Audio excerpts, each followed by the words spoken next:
If you love spine-chilling horror stories, eerie mysteries, and unsettling tales to keep you up at night, you're in the right place. Every week, I bring you a new story, perfect for those who enjoy a little terror before bed. If you like what you hear and want more, a like and a sub would mean the world to me. It helps the channel grow and keeps the horror coming. So sit back, turn off the lights, and let's get into tonight's story.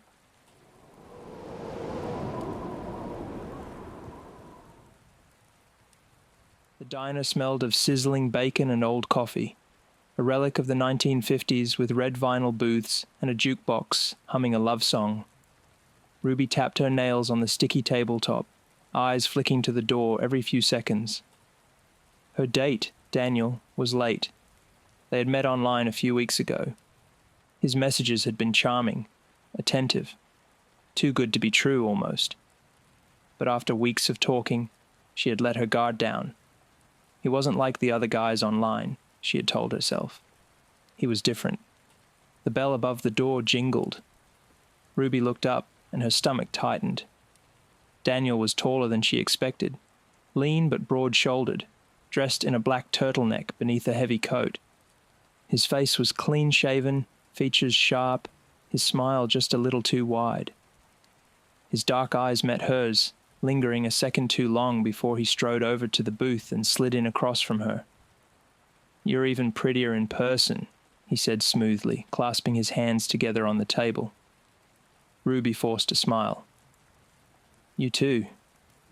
Something about him made the hairs on her arms rise. His voice was deep, steady, but there was an unsettling edge to it, like he was performing normalcy rather than just being. A woman approached their table, tucking a loose strand of graying hair behind her ear. Her name tag read Marla.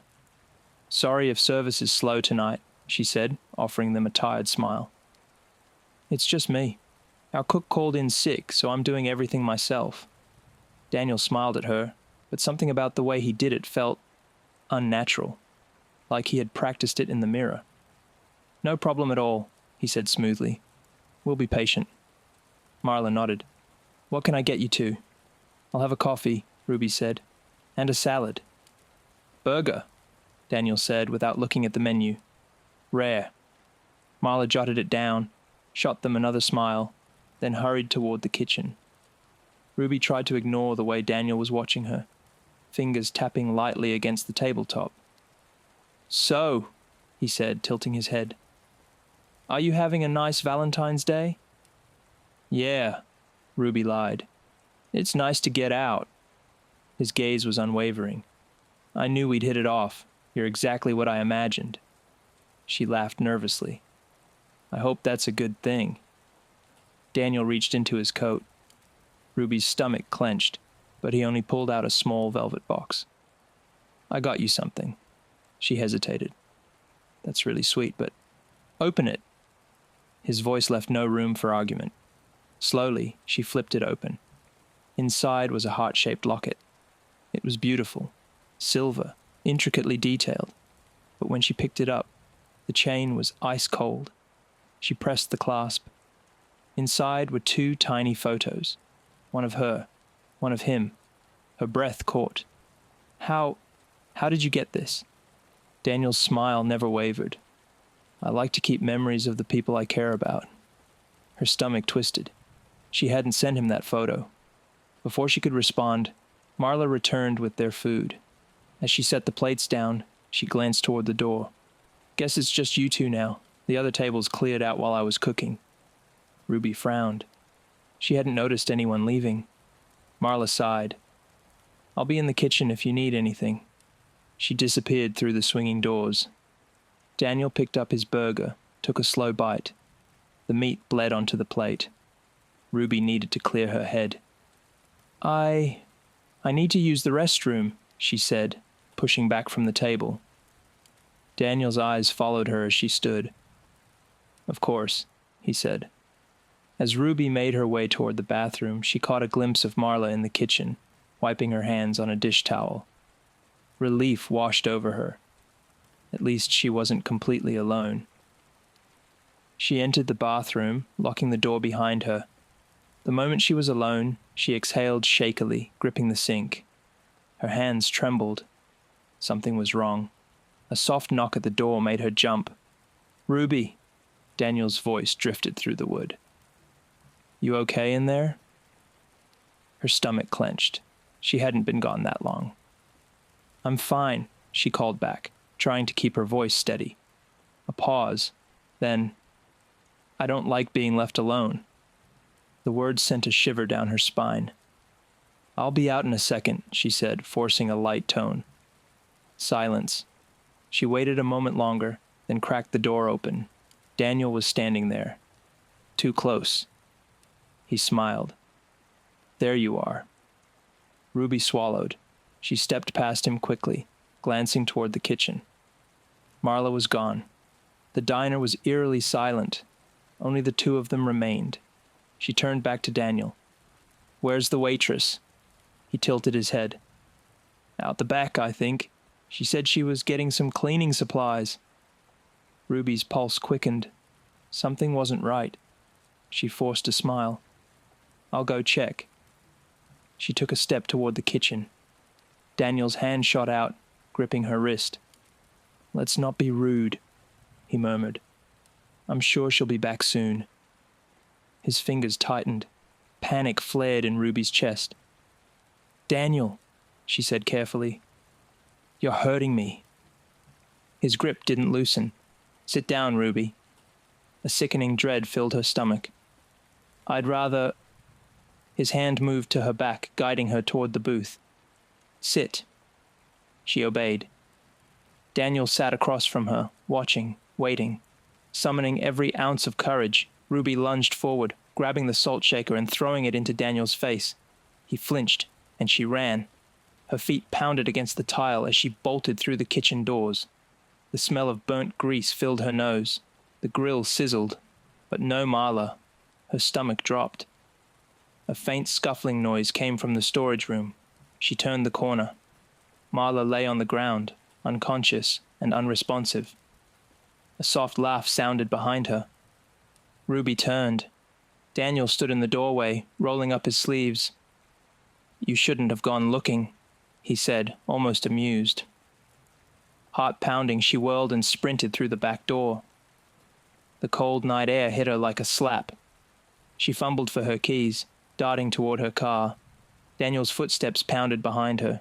She yanked the door open, slammed it shut, and locked it just as he reached the handle. Ruby's hands trembled as she yanked the car into reverse, tires screeching against the pavement. Daniel slammed his fists against the driver's side window, his grin stretching unnaturally wide in the dim glow of the diner's neon sign. "Ruby," he said through the glass, voice muffled but still sickeningly calm. "Where are you going?" She slammed her foot on the gas. The car lurched backward. Daniel staggered as she spun the wheel, throwing the vehicle into drive and peeling onto the empty highway. Her breaths came in sharp, panicked gasps as she grabbed her phone, fingers shaking violently as she pressed 911. "911! What's your emergency?" "He's chasing me!" she screamed, voice cracking with terror. He's in a black sedan. I'm on... She frantically glanced at the road signs flashing by. "Route 47, heading south. Please, he's trying to run me off the road." Behind her, Daniel's headlights loomed like twin eyes in the darkness. The roar of his engine filled her ears as he sped up, closing the distance. A sickening jolt shook her entire body as he slammed into her bumper. "Ah!" she shrieked, the steering wheel jerking in her hands. "He's hitting me! He's trying to—" "Stay on the line, ma'am," the dispatcher said, her voice calm but firm. "We're tracking your location. Keep driving. We're directing units to intercept. Do not stop under any circumstances. Can you describe the vehicle?" "A black sedan, tinted windows. I think it's a BMW, but I don't know. Please, hurry." Another hit. Her head snapped forward as the seatbelt bit into her collarbone. Her car fishtailed, the rear tires skidding on the dark, damp road. "Turn left onto Mill Creek Road," the dispatcher instructed. "It's a winding road. He may struggle to keep control at high speeds. Officers are setting up a roadblock ahead." Ruby barely had time to think. She spun the wheel, tires screeching as she veered onto the side road. Trees blurred past in streaks of black and grey, their skeletal branches clawing at the night sky. The sedan followed. Her phone slipped from her fingers, landing on the passenger seat with a thud. She could still hear the dispatcher faintly. "Ruby? Stay with me. Officers are waiting. Just keep going." Her breath came in ragged sobs as she pressed the gas pedal to the floor. Another jolt, this time harder. Metal crunched. The car lurched sideways, nearly skidding off the road and into the trees before she wrestled it back under control. "Leave me alone," she screamed, knuckles white on the wheel. Daniel's car pulled up beside hers, matching her speed. Through the window, she could see him staring at her, his face eerily calm, like he was enjoying this. A slow, deliberate smile curled his lips. Then, he swerved. The impact sent Ruby's car spinning. For a sickening moment, all she saw was motion, trees, pavement, headlights flashing past. She fought the wheel with everything she had, tires shrieking against the asphalt. The car straightened. Her phone was still on speaker. "Ruby? Ruby, are you still with me? She choked on a sob. "Yes." "You're almost there," the dispatcher assured her. "Stay on this road, 2 more miles. You'll see the flashing lights ahead. Just keep driving." Daniel was still behind her. His headlights flickered in and out of the rearview mirror, weaving erratically. Then, up ahead, red and blue lights. Relief surged through her, so intense it nearly made her dizzy. The roadblock. She slammed the horn, flashing her brights as she barreled toward the officers. Behind her, Daniel's car suddenly slowed. Then, it veered off the road, disappearing into the trees. Ruby skidded to a stop. Her entire body was shaking as the officers rushed toward her, yanking the door open. She collapsed against the seatbelt, sobbing. He was chasing me. He hit me. It's okay, ma'am," an officer said, his voice steady. "You're safe now." She looked up at them, eyes wild. "He's in the trees. He's in a black sedan. He's dangerous. You have to find him." The officers exchanged a glance. One of them, a tall man with graying hair, crouched beside her. "Ma'am, we've been monitoring the road for the past 10 minutes, he said gently. "You were alone the entire time." The words didn't make sense. Ruby's breath hitched. No, he was right behind me. He hit my car. You have to check." She shoved open the door, stumbling out. Her car was pristine, no dents, no scrapes, no broken taillights. Her stomach dropped. Shaking, she fumbled for her phone, pulling up the dating app. She scrolled to her messages with Daniel. They weren't there. His profile was gone. No pictures, no conversations, nothing. Her mouth went dry. I don't understand. He was real. I talked to him. He was chasing me." The officer gave her a sympathetic look. "You're in shock. Maybe you had an episode or—" "No," Ruby whispered. "No, I know what happened." She turned, scanning the dark tree line, heart pounding. Somewhere in the shadows, she swore she saw movement. A flicker of something pale. A smile in the dark. Watching. Waiting. The air felt suddenly too still. The officer touched her shoulder. "We'll get you checked out at the station, okay?" Ruby didn't respond. Because deep down, she wasn't sure she had escaped at all.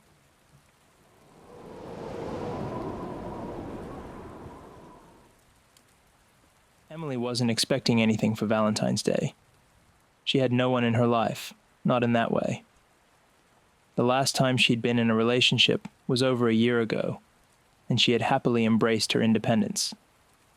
So when she opened her front door that morning and saw a single red rose resting on the welcome mat, her first thought was that it had been left at the wrong apartment. Then she saw the note. A small white envelope tucked neatly beneath the flower, with her name written in elegant cursive. "Tonight will be unforgettable. I've waited so long for you. Be mine forever." No signature, no return address. Her fingers lingered on the paper. It was thick, expensive, almost waxy to the touch. The kind of stationery people used for old-fashioned love letters. A strange warmth spread through her chest. Someone had gone through the trouble of doing this for her.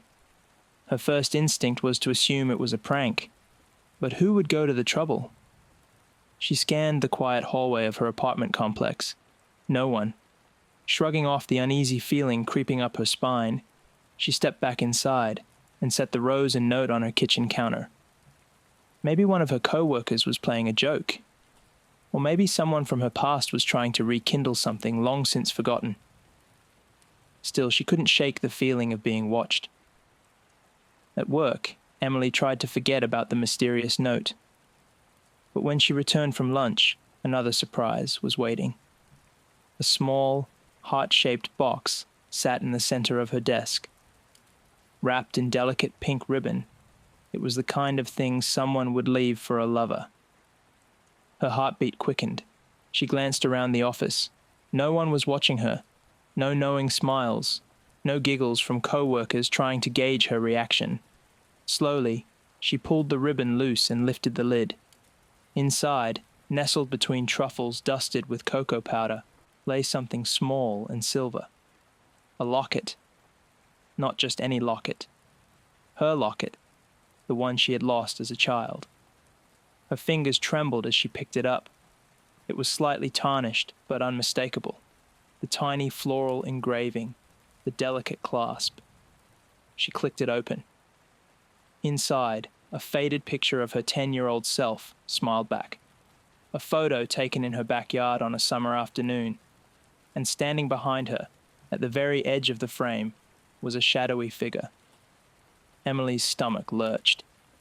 There had been no one else there when the photo was taken. She was sure of it. A fresh wave of unease settled over her. Who would have this? And why give it back now? The chocolates suddenly felt sinister. A bribe, a distraction. The note that morning had been odd, but this was different. Someone had been watching her for a long time, and they wanted her to know. That night, Emily lay in bed, the locket resting on her nightstand. She had considered throwing it away, but something held her back. Maybe she wanted to know who had left it for her. Maybe she was afraid of what it meant if she truly had lost it years ago, and it had somehow found its way back to her now. She barely slept, her mind tangled with uneasy thoughts. At 3:12 a.m., she awoke to the sound of someone, whispering. A soft, hushed voice. Right outside her bedroom window. Emily bolted upright, her heart pounding. The curtains were closed, but she could feel someone on the other side of the glass. She held her breath. The whispering continued. A slow, rhythmic murmur, as though someone was speaking in a language she couldn't quite understand. Then, Emily. Her name.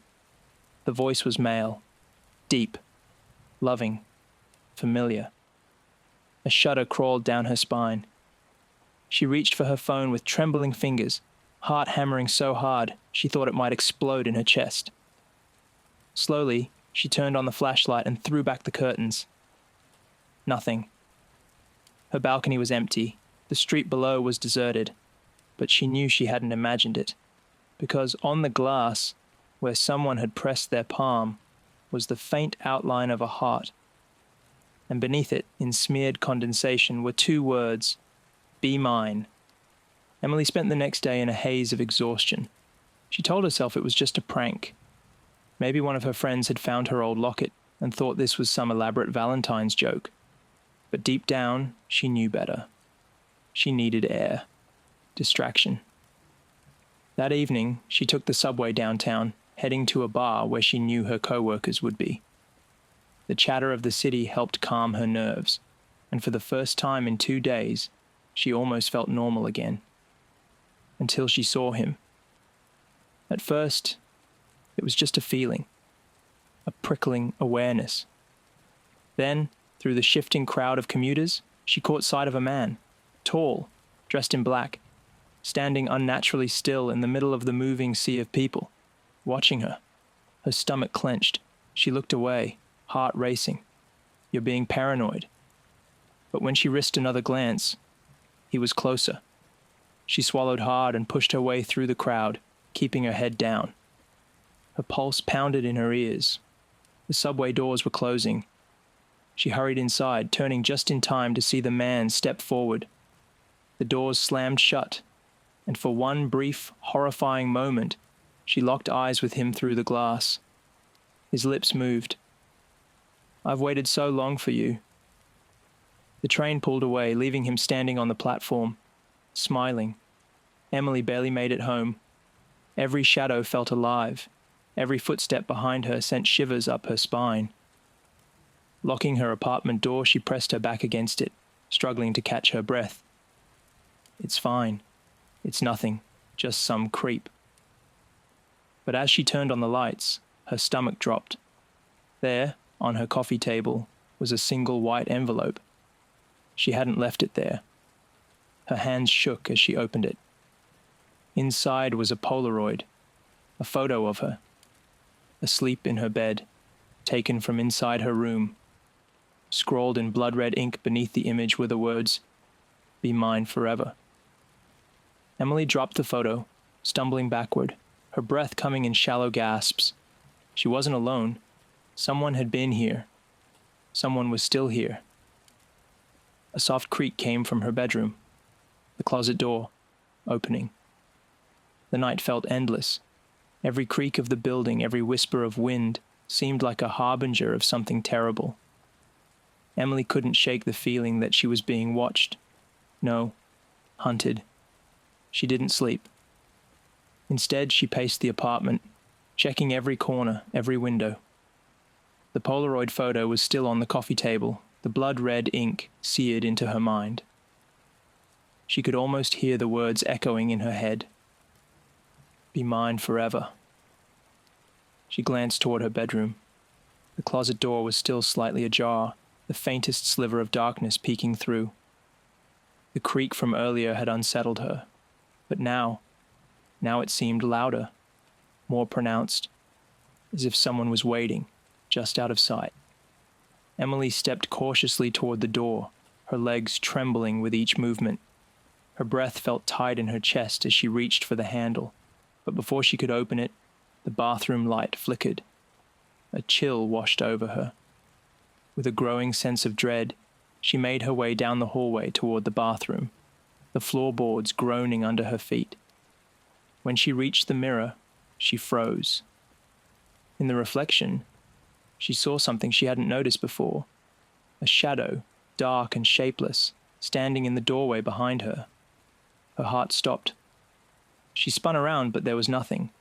Just the empty hallway behind her. The same stillness that had been there for hours. Her breath was shallow, panicked. She looked back at the mirror, and this time, the shadow was gone. But now the reflection in the mirror was different. Her own face was distorted, twisted into something unrecognizable. Her lips curled into a grin, her eyes wide and black, like deep wells pulling her in. "Emily," the voice whispered. But it didn't come from her mouth. It came from behind her, faint but unmistakable. "Be mine forever." The following day, Emily couldn't bring herself to leave the apartment. She tried to call the police, but every time she lifted the phone, something held her back. What could she tell them?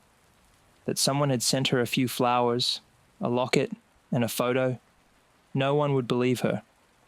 She sat on the couch, clutching the locket tightly in her hand, eyes darting to every shadow in the room.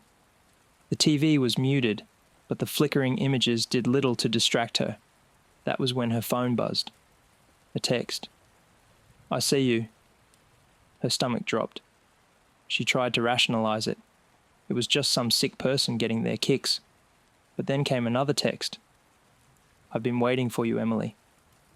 She jumped at the sound of the phone buzzing again, her hand shaking as she read the new message. "You're beautiful. So perfect for me." Her mind raced. How could they be watching her? Was it possible they had been inside her apartment? She jumped up, scanning the room again, her eyes flicking to the window. Everything was locked. Everything was in place. But still, she felt it. The sense that she was no longer alone. The buzzing of her phone interrupted her thoughts. A new message. "Meet me tonight. You'll see me soon, Emily." She stared at the words for a long time, her heart thundering in her chest. The voice, the whispers, the messages. It was all too much to ignore. Her phone buzzed again, but this time the message was different. It wasn't a text at all. It was a video.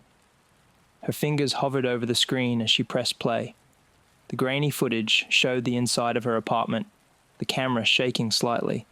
But then the camera zoomed in, right onto her bathroom mirror, and there, standing just behind her reflection, was the shadow.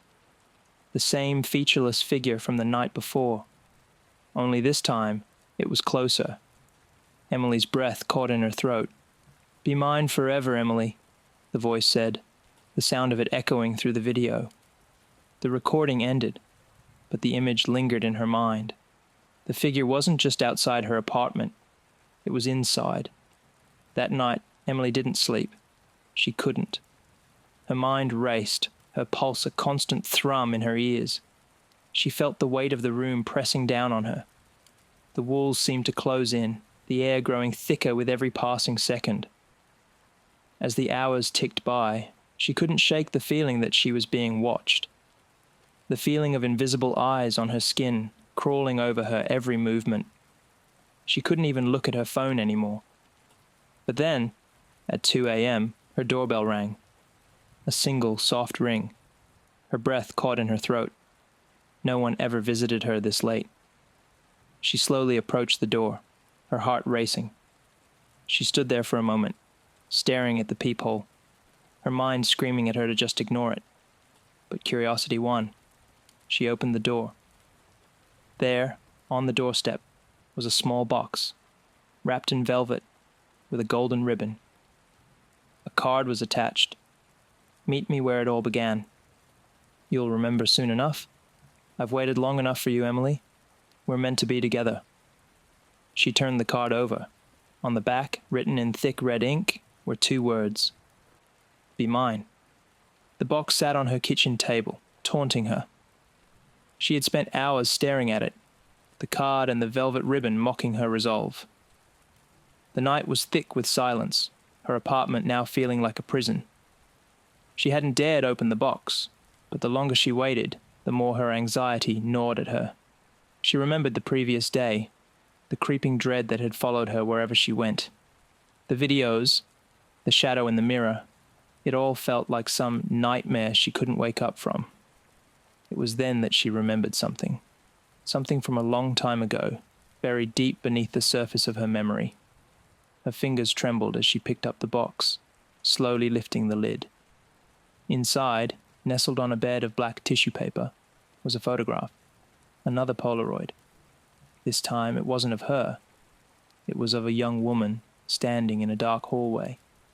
The face was familiar, but distant. A ghost from a forgotten time. Emily's breath hitched. The hallway in the photo, the same one from her childhood home. She stared at it, feeling a coldness spread through her veins. She recognized the woman in the photo. It was her mother. A memory she had pushed to the back of her mind suddenly came rushing forward. She remembered now. A time when she was just a child, living in a house that felt too big and too empty. The strange noises that echoed through the walls at night. The cold drafts that slipped through cracks in the old doors. And most of all, the presence. The feeling of being watched. The sensation that someone, or something, had been in the house with them. Her mother had once told her about the old house, how it had been built on land where strange things had happened. She'd always dismissed it as superstition. But now, in the cold light of reality, Emily wondered, was this stalking her mother too? Was it an inherited curse? The photograph was a whisper from the past, a reminder. Then, another text. "You don't remember, do you? It's time you did. The door is still open. The shadow still waits." Emily's eyes widened, her heart racing. She knew what the message meant. The door, the shadow, the thing that had haunted her family. She ran to her mother's old bedroom, searching frantically through the drawers. Her hands shook as she pulled out an old, dusty journal. Her mother's handwriting scrawled across the pages. As she flipped through it, her breath caught on a particular entry. "It's here again. The thing in the shadows. It watches me when I sleep. It calls me by name. It says it has been waiting for me. It says it will never let me go." The last entry was the most chilling. "I can't escape. I think it's taken me. If you read this, don't go back to the house. It will follow you." The night was colder than usual, and Emily stood frozen in front of the door to her childhood home. She hadn't planned to return. She couldn't remember the last time she'd been here. But now, it seemed like the only option. The boxes, the photos, the videos. The stalker had been in her life for years, lurking in the shadows, waiting. The connection to her mother's old journals was undeniable. It was as though everything was leading her back here. She took a deep breath and stepped inside. The house felt the same. Empty, but suffocatingly full at the same time. The walls whispered with the weight of memories she couldn't escape. Every creak of the floorboards sent shivers through her, every shadow too dark, too deep.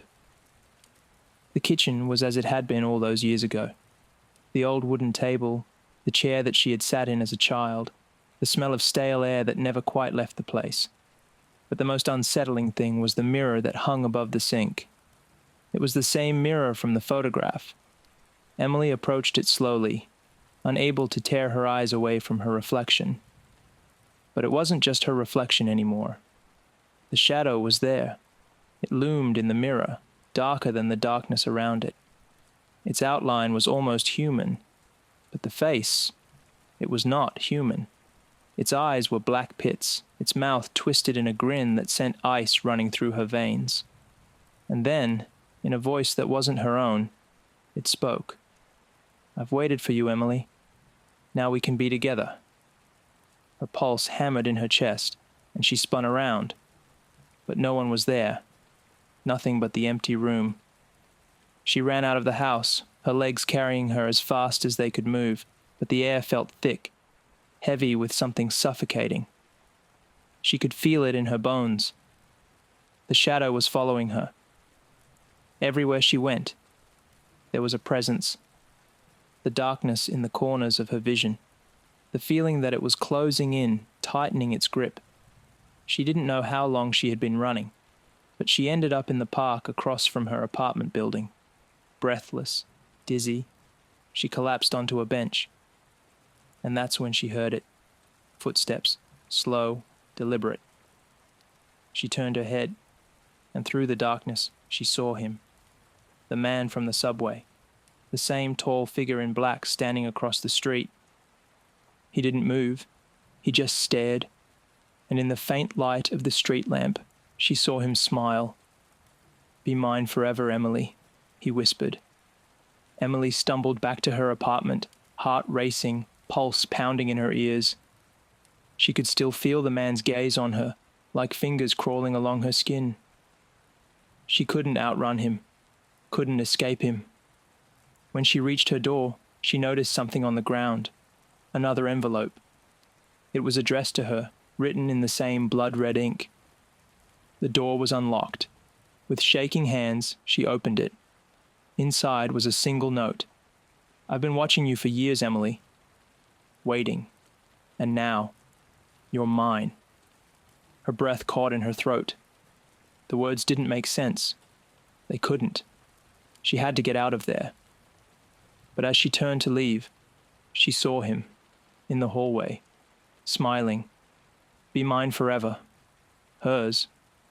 His smile stretched unnaturally wide, his teeth gleaming in the dim light like shards of broken glass.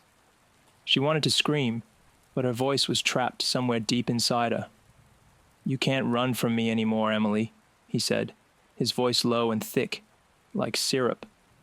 It was as if the very air around her thickened with his presence, suffocating her with an invisible weight. She turned, desperate to escape, but the door, the front door, was now gone, replaced with a smooth, featureless wall.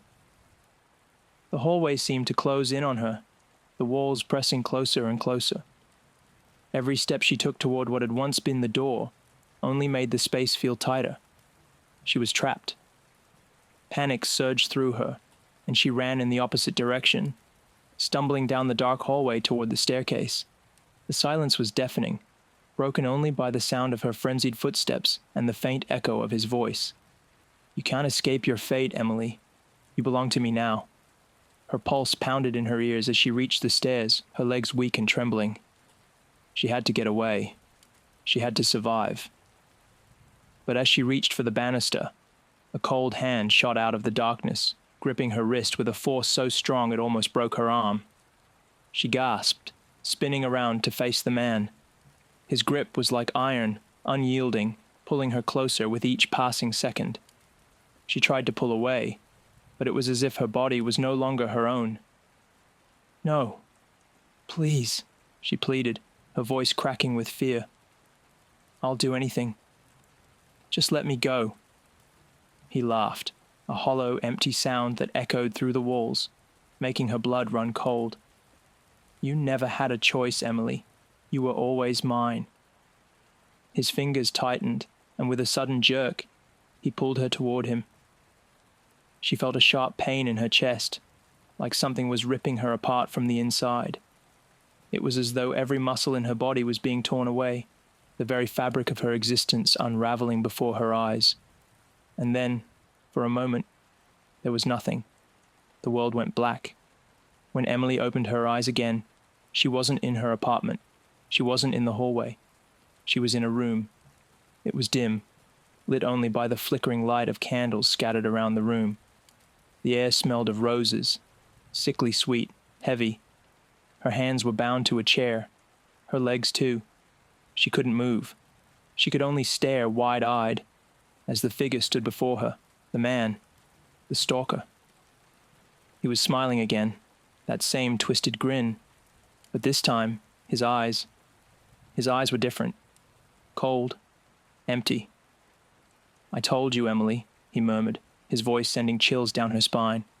"You'll be with me forever. We'll never be apart again." Her breath caught in her throat. She tried to scream, but the gag in her mouth muffled her cries. She fought against the restraints, but it was no use. She was trapped. He stepped closer, placing a small velvet box on the table in front of her.